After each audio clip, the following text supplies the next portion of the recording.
President Bongbong Marcos has no reaction to Vice President Sara Duterte's remark about people's right to show anger towards the government, according to the palace.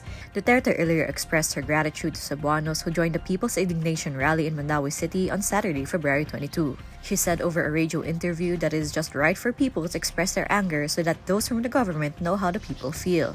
Presidential Communications Office Undersecretary Claire Castro says Marcos had no reaction towards Duterte's remarks. Nung nalaman po ito ng Pangulo ay wala po siyang naging reaksyon. And at the same time, wala po tayong nadinig sa Pangulo kahit ano pa ang naging di umanong anomalya ng DepEd sa pamumuno ni VP Sara. Kilala po natin ang Pangulo. Hindi siya agad-agad nagre-react sa mga ganito. Castro questions whether the Vice President expressed the same sentiments when the Global Investigative Journalism Network named her father, former President Rodrigo Duterte, as Person of the Year in 2017 for his crackdown on illegal drugs. The network gives the title to an individual who is deemed to have done the most in the world to advance organized criminal activity and corruption. Ang tanong lamang po, nung panahon ba ng kanyang ama? Nagsabi rin po ba siya na maaari po kayo magalit?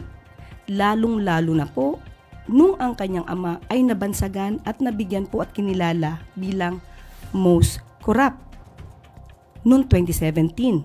Noong 2016, runner-up lang si Pangulo bilang most corrupt.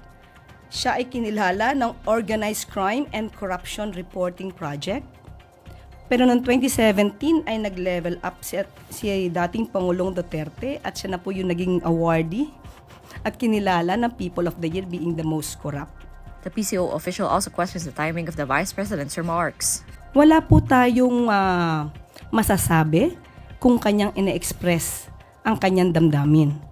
Pero bakit naman ngayon lang? Mas marami naman din pong nangyari nung panahon ng kanyang ama. So parang ang pag-encourage po ba niya na magalit ang tao, meron po ba itong link doon sa sinasabing destabilization? The rally in Mandawi City was organized by pro-Duterte group Hakbang ng Mausog Cebu. The gathering was dubbed as the Cebu People's Indignation Rally against impeachment, corruption, oppression, illegal drugs, and criminality. It was at this rally that former President Duterte accused Marcos of veering towards dictatorship, which the palace dismissed.